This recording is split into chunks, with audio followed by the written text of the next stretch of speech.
Hello guys, welcome back to my channel. और dark depth world में ये depth queen आपका स्वागत करती है अपने इस डार्क डेप्थ वर्ल्ड की दुनिया में। और आज मैं बात करने वाली हूँ, आपने थंबनेल तो देखा ही होगा, टाइटल भी देखा होगा और आपको लगा होगा कि भाई ये किस बारे में बात हो रही है या क्या है, क्योंकि मैंने जो टाइटल लिखा है उस हिसाब से आपको लग रहा होगा कि ये कोई फ़नी या क्या है। लाइक कि मैं एक शो के बारे में बात कर रही हूँ, लेकिन कहीं ना कहीं ये शो कम मेरे लिए मेरे बचपन का प्यार था। जी हाँ, मैं इस शो की बहुत ज़्यादा बड़ी फ़ैन थी और इस शो को ख़त्म हुए हुए ज़माना हो गया है। लेकिन जो मेरा इसके लिए एक कहते हैं ना, एक ख़ास जगह है इस शो के लिए, क्योंकि मैं अपने चाइल्डहुड में बहुत ज़्यादा इस शो की बहुत फ़ैन ही नहीं थी। मेरे लिए बहुत कुछ था। मेरे एग्ज़ाम्स भी होते थे तो भी मैं फटाफट पढ़ के देखने बैठ जाती थी। मुझे आज भी याद है, ये ट्यूसडे ये शो 8 बजे आता था, if I am not wrong. वो बात अलग है कि बाद में इसका टाइम थोड़ा चेंज हुआ, फिर ये हुआ, बट ये मेरी ज़िंदगी का एक बहुत ही अहम हिस्सा रहा है। और इससे भी ज़्यादा इसके जो किरदार हैं वो आज भी मेरे जहन में बहुत ही गहराइयों से बसे हुए हैं। तो मैं बात कर रही हूँ हम पाँच सीरियल की, जो 90s के एरा में शुरू हुआ और सन 2000 में ख़त्म हो गया। हालांकि ये शो बाद में दोबारा से नए कहानी के साथ सन 2006 में शुरू हुआ, बाद में एक और बार शायद शुरू हुआ। लेकिन वो जो उस वक्त उस ज़माने में जो इसकी जो एक फ्रेशनेस थी इस शो की, कि वो बहुत ही अलग तरह की थी। मतलब आप कहें कि विमेन एम्पावरमेंट क्या होती है, वो आप इस शो से देख सकते हैं कि 5 लड़कियों की कहानी है और उसमें से ये जो पांचों की पांचों बहनें हैं, ये 3 रियल सिस्टर हैं, बाकी 2 स्टेप सिस्टर हैं। यानी कि मीनाक्षी, राधिका, स्वीटी, ये एक अलग माँ की बच्चियाँ थीं।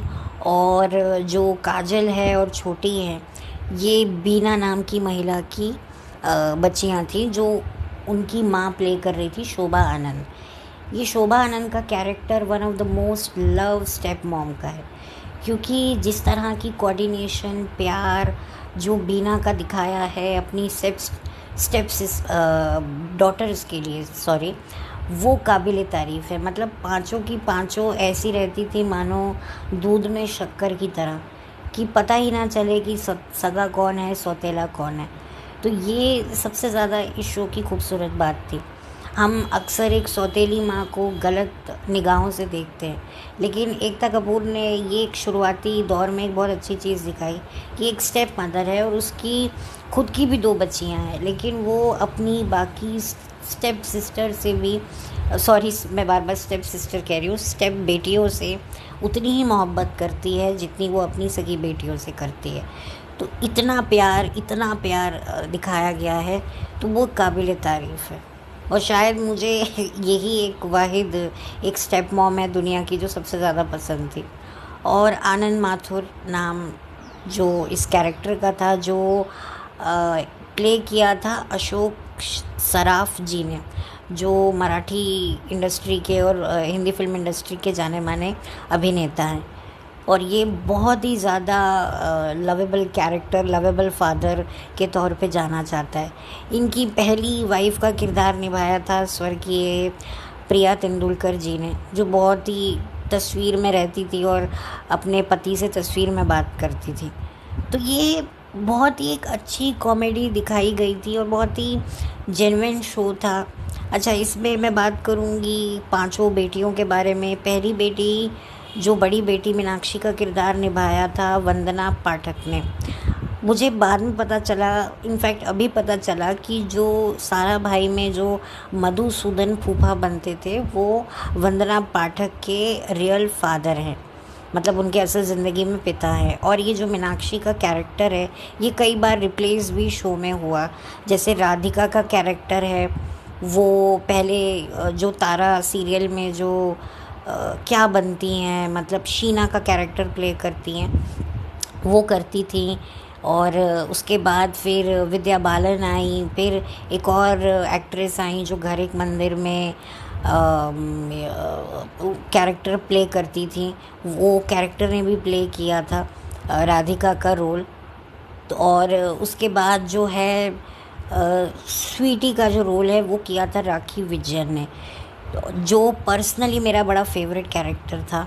उसके बाद जो मेरा दूसरा कैरेक्टर था वो था काजल का। काजल ने इस शो के बाद काफ़ी अच्छे शोज़ किए। इन्होंने बालिका वधू में आनंदी की मदर का भी रोल प्ले किया था, जिसमें बहुत ही उम्दा एक्टिंग करी थी।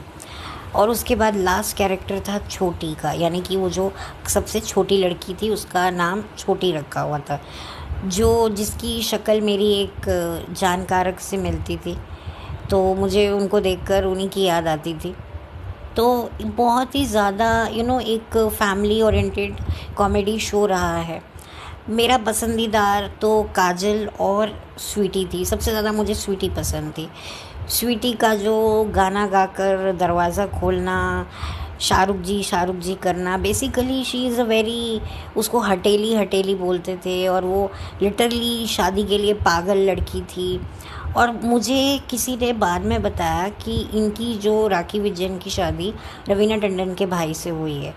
तो मुझे बहुत हैरानी हुई, क्योंकि उस टाइम पर मीडिया वगैरह इतना था नहीं, मैगज़ीन्स वगैरह कभी हमारे हाथ लगती थी तो हम ऐसे तस्वीरें टटोल लेते थे। तो उस ज़माने में चीज़ें इतनी बाहर पता नहीं लगती थी। तो जब मुझे पता चला तब मैंने स्वीटी को पूरे शो में ऑब्ज़र्व करना शुरू किया, क्योंकि पहले हम लोगों की थिंकिंग होती थी कि भाई मैरिड है तो मंगलसूत्र नहीं डाला, सिंदूर नहीं डाला।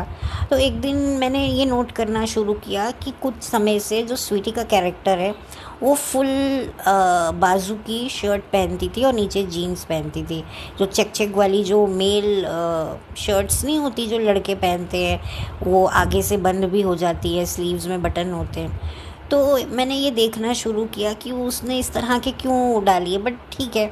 फिर बाद में एक शॉट मैंने देखा सीरियल में कि उसकी जो बाजू से एक वाइट कलर की चूड़ी निकलती है, जो बेसिकली चूड़े में पहनते हैं ना, वो मरून और वाइट करके जो एक होता है।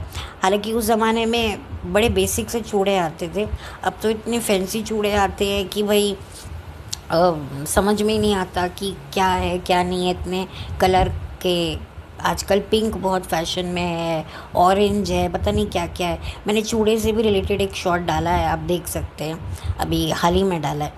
तो वो एक चूड़ी बाहर आती है और मैं समझ गई कि हाँ हाँ ये तो मैरिड है।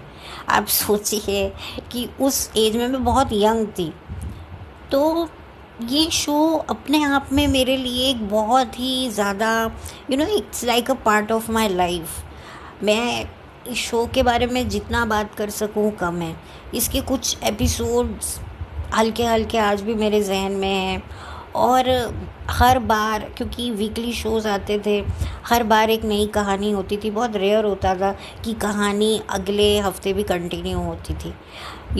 पहले हमारे पास एक क्रिएटिविटी होती थी।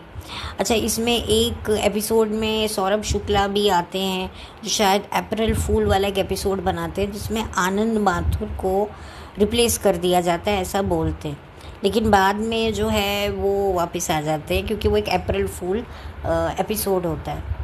और बहुत ही ज़्यादा इसकी कॉमिक टाइमिंग, हर चीज़ इसकी डायलॉग्स, चाहे मीनाक्षी का हर एक कैरेक्टर, जो पांचों लड़कियों की जो पर्सनैलिटी दिखाई है वो बिल्कुल अलग दिखाई है। और आपस में बहनों का प्यार, और दिखाया है कि लड़कियां बहुत कुछ कर सकती हैं। तो ये सबसे ज़्यादा मैं कहूँगी एकता कपूर की एक बहुत ही अच्छी कोशिश थी। हालांकि एकता कपूर का ये पहला शायद एज अ प्रोड्यूसर शो था, and she did fab job. She मतलब कह सकते ना, उसकी ज़िंदगी में अगर कुछ अच्छा काम है तो वो ये हम पाँच शो है। वो बात अलग है कि सन 2000 के बाद तो वो सास बहू के एरा में एंटर कर गई, लेकिन आई थिंक ये उसका सबसे ज़्यादा बेस्ट शो था। और वो बात अलग है कि इस शो के बाद जितने भी कैरेक्टर्स थे, आई थिंक विद्या बालन को छोड़ के बाकी सभी जो है कहाँ के कहाँ हैं। आई थिंक अगर मैं बात करूँ स्वीटी के कैरेक्टर की, राखी विजयन, तो राखी विजयन की शादी रवीना टंडन के भाई से होने के बाद अब वो जो हैं उनसे तलाक ले चुकी हैं, और वो बिग बॉस सीज़न 2 में भी आई थी और ज़्यादा वहाँ पर चली नहीं। और राखी एक बहुत ही चुलबुली सी और काफ़ी प्रोड्यूसर भी बनी, राखी विजयन। उन्होंने अपने हस्बैंड के साथ हीना शो का जो है वो प्रोड्यूस किया था, जो सोनी टीवी पे आता था और बहुत ही ज़्यादा जो है चर्चित शो था। सिमोन सिंह रातों रात स्टार बन गई थी। सिमोन सिंह को काफ़ी फ़िल्में भी मिली, लेकिन वो बात अलग है कि फ़िल्मों में सिमोन सिंह को ज़्यादा अच्छे रोल मिले नहीं। एज़ यूजुअल हर कोई विद्या बालन नहीं बन सकता। तो बहुत ही बाकी तो और कोई हाँ, वंदना पाठक जो है बाद में खिचड़ी में जयश्री का किरदार उन्हें मिला। वो इस तरह के रोल, एक महल हो सपनों का में जो थी वंदना पाठक काम कर चुकी हैं एज अ सोनल के नाम पे। अच्छा, एक महल हो सपनों का भी मुझे काफ़ी पसंद था। मैंने काफ़ी देर बाद ये शो देखना पसंद किया, बट ये भी मुझे फैमिली ड्रामा मेरे को बहुत पसंद था, क्योंकि सास भी कभी बहू थी से पहले मैं ये ड्रामा बहुत पसंद करती थी कि एक नानावटी परिवार है और बहुत बड़ा है। हालांकि फिर ऑब्वियसली मैंने शायद इसके बारे में बात करी है कि बहुत लंबा ये शो चला, और क्या होता है जितना लंबा शो चलता जाता है उसकी जो कहते हैं ना बरकत है वो कम होने लगती है उसकी, जो क्योंकि इतना लंबा कोई शो चलाना बहुत आसान नहीं होता है, तो पब्लिक भी बोर हो जाती है। और फिर भी कहीं ना कहीं पब्लिक की एक लॉयल्टी एक ज़माने में होती थी, आज तो नहीं है। आज इतनी लॉयल पब्लिक नहीं है एक शो के साथ, इसीलिए टीआरपी जो है वो अब शोज़ की इतनी आती नहीं है। पर उस ज़माने में थी, घसट घसट के फिर चलने लगता था, बट फिर कहते थे नहीं यार अब बंद कर दो। तो हम पाँच भी जो है वो बंद हो गया। मैं इसका सेकंड लास्ट एपिसोड देख नहीं पाई थी और मुझे इस चीज़ का आज भी खेद है, लेकिन शो बहुत ही खूबसूरत था। इसके साथ मेरी बहुत सारी यादें भी जुड़ रखी हैं और मुझे स्वीटी बहुत पसंद थी, आज भी है। एंड स्वीटी का एक और रीज़न था जो मैं स्वीटी को पसंद करती थी कि स्वीटी एक बहुत प्रैक्टिकल लड़की रही है। उसने शादी करी, लेकिन उसने अपनी इंडिविजुअलिटी को कभी वो नहीं समझा। मतलब इनके बच्चे नहीं थे इनके हस्बैंड से, और ये बच्चे चाहती भी नहीं थी। तो मुझे ये भी चीज़ लगी कि इसने जो है एक टिपिकल सोच नहीं रखी है, और मैं उस वक्त ऐसी लड़कियों को, ऐसी सोच की लड़कियों को मैं तब से अप्रिशिएट कर रही हूँ कि ये बहुत खुलकर बोलती थी कि मुझे बच्चे नहीं चाहिए, मैं लाइफ में बहुत कुछ नया नया सीखना चाहती हूँ। और ये बहुत ही मुझे इनका सही डिसीजन लगा।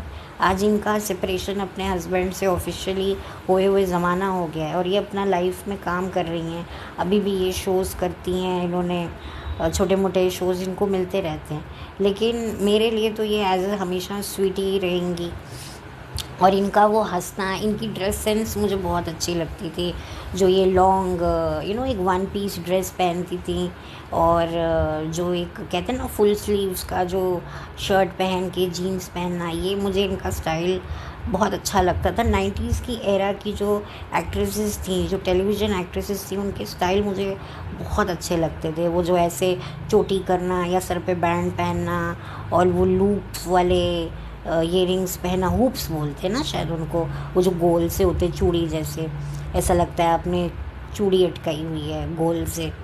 तो बहुत मुझे अच्छा लगता है। मैं पूरी मतलब बेसिकली क्या है, मैं एक नॉस्टैल्जिकल सोल हूँ। मतलब मैं इतना ज़्यादा पीछे चली जाती हूँ ना कि बस मेरे लिए आना बड़ा डिफ़िकल्ट रहता है, और ये गलत भी है क्योंकि इंसान के पास जब कोई भविष्य में कुछ उसको दिखता नहीं है ना, तो वो अक्सर बैक गियर मारता है। तो मेरे साथ भी कुछ ऐसा होता है। हालांकि मुझे ये एडवाइस किया गया कि भाई इतना मत सोचो पास्ट के बारे में, जो गॉन है वो past is gone for ever. लेकिन मैं आदत से मजबूर हूँ और मैं बहुत ज़्यादा नॉस्टैल्जिकल हो जाती हूँ, और इसीलिए भी मैंने ये चैनल खोला कि जहाँ पर मैं बात कर सकूँ, अपने व्यू शेयर कर सकूँ। और आई थिंक आप लोगों ने भी शायद इस शो में अपना बचपन जिया होगा एक एक कैरेक्टर में, और सच में मतलब भगवान ना करे कभी कुछ ऐसा मुझे सुनने को मिले कि इनमें से किसी कैरेक्टर के साथ कोई ऐसी बात हो गई हो, तो डेफ़िनेटली मुझे बहुत बुरा लगेगा। क्योंकि मेरा, कहते हैं ना, एक अंदर तक मैं इस शो से जुड़ी हूँ। मेरा एक, कहते हैं ना, मासूम मोहब्बत, ये एक मासूम मोहब्बत जो होती है वो मेरी जुड़ रखी है इस शो के साथ में। हालांकि आज इसके एपिसोड्स यूट्यूब पे अवेलेबल हैं, लेकिन मेरे को देखने की भी हिम्मत नहीं होती है, क्योंकि मैं नहीं देखना चाहती, क्योंकि ऑब्वियसली फिर ना मेरी वो होने लगती है। सो मैं नहीं देखती हूँ, बिकॉज़ मैं उस एरा में चली जाती हूँ ना, तो बड़ा दुख होता है। क्योंकि कहने को आज हमारे पास सब कुछ है, एक बहुत बड़ी इंडिपेंडेंसी है एंटरटेनमेंट, अपने आप को रखने की, एंटरटेन होने की। उस ज़माने में हम लोगों को जो है वो मम्मी से पूछ पूछ कर टीवी चलाना, मम्मी देख लूँ, मम्मी ये कर लूँ, अच्छा ये वो, फिर दूसरे भाई बहन, अरे मेरा शो आने वाला है, रिमोट के लिए झगड़े होते थे, चैनल के लिए झगड़े होते थे, पापा आ गए, पापा न्यूज़ चला लेंगे, तब एक अलग तरीके का होता था। आज सबके पास मोबाइल है, कोई घंटा टीवी नहीं देखता, कोई रिमोट को छूता भी नहीं है, सब अपने मोबाइल लेके बैठे। इनफैक्ट टीवी चल रहा होता है तो भी लोग मोबाइल लेके बैठे होते हैं। ये तो ऐसा एक इंडिपेंडेंट माहौल, एंटरटेनमेंट, अपने आप को एंटरटेनमेंट होने के लिए आज हम लोग किसी पर निर्भर नहीं हैं। आज हमारे पास मोबाइल है, कभी भी कहीं भी कितने बजे भी हम एंटरटेन हो सकते हैं जब हमारा मन चाहता है। लेकिन फिर भी हम लोग खुश नहीं हैं। उस ज़माने में हम डिपेंड थे, बट एक कहीं ना कहीं एक सेटिस्फैक्शन थी। तो वो माहौल को मैं बहुत मिस करती हूँ, और आई थिंक आप सभी लोग मिस करते होंगे। तो खैर, मेरा एक छोटा सा, एक मेरे लिए कहीं ना कहीं ये एक ट्रिब्यूट थी, एक श्रद्धांजलि थी इस शो को, and I really miss that show. और वो जो 90s का जो शो था, भले ही ये शो ख़त्म होने के बाद दोबारा सन 2006 में इसको रीस्टार्ट किया नई फ्रेश स्टोरी के साथ, बट जो बात उस वक्त थी ना वो अब नहीं है। मीनाक्षी के किरदार भी बहुत सारी एक्ट्रेसेस ने प्ले किए, वो भी रिप्लेस हुए, बट फिर बात होती थी कि ओरिजिनल ही रहता था। कुछ जैसे राधिका का कैरेक्टर है, वो कभी इतना स्टेबल हुआ नहीं, उसको कहीं ना कहीं लोगों ने करते गए, तब जाकर उस कैरेक्टर को इतना ज़्यादा वो नहीं मिला, क्योंकि वो एक क्या कहते हैं, उसको उस कैरेक्टर को सुना ही नहीं देता था, उसको कान से हियरिंग का प्रॉब्लम था। तो मे बी शायद वो कोई रोल करना नहीं चाहता होगा, इसलिए उसके बहुत सारे रिप्लेसमेंट हुए। और विद्या बालन ने काफ़ी अच्छा रोल प्ले किया था, बट वो भी बाद में रिप्लेस हो गई। तो बाकी तो सारे कैरेक्टर वही के वही हैं। काजल भाई का वो कादर भाई, और मुझे बड़ा अच्छा लगता था वो गुरु मैया जो स्वीटी को बोला जाता था, और जो उसकी चेली होती थी बबली, शायद बबली नाम था ना, और वो जो डायलॉग था, आंटी मत कहो ना। तो ये सब हमारी जहन में है, ये कहीं ना कहीं जहन में क्या, हमारे खून में है। इतनी मोहब्बत आज हमें इन शोज़ से हैं, इनको ख़त्म हुए एक ज़माना हो गया, फिर भी हमारा प्यार जो है इनके लिए वो हमेशा अजर अमर रहेगा हमारे दिलों में। मैं अगर अपनी बात करूं तो मेरे लिए तो बहुत रहेगा। तो खैर, ये छोटा सा मेरा एक प्रयास था आप लोगों के साथ अपना एक नॉस्टैल्जिकल मोमेंट शेयर करने का। तो मेरा मन था कि मैं इस पे बात करूं। तो चलती हूँ, लौट कर मिलती हूँ। Have a blessed day. और अगर आप भी इस शो के बहुत बड़े फ़ैन रहे हैं तो मुझे कमेंट सेक्शन में मेरे साथ अपनी यादें ज़रूर शेयर कीजिएगा। तो चलती हूँ, लौट कर मिलती हूँ। Have a blessed day. Bye, take care.